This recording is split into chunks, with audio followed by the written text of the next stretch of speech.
Class 2 Bengali. ফাঁকা ঘরে খণ্ডত বসাও এবং ছবিগুলির নাম দাও। বৎসর, শরৎ, উৎপল, উৎসব।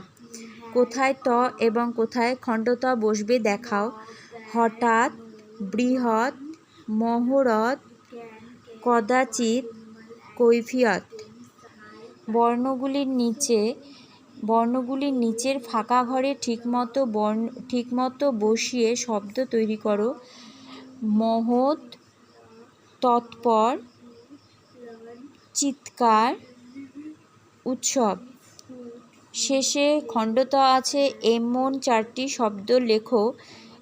একটির উত্তর করে দেয়া হলো। অসৎ, শরৎ, বৃহৎ, হঠাৎ। এক কথায় উত্তর দাও। কোন ঋতুর কথা বলা হয়েছে? শরৎ ঋতুর কথা বলা হয়েছে। ঘরে ঘরে কিসের আয়োজন? ঘরে ঘরে উৎসবের আয়োজন। ঝড় উঠলে কি হয়? ঝড় উঠলে সব উড়িয়ে নিয়ে যায়। শরৎকালে কি ধান পাকে? শরৎকালে আউশ ধান পাকে।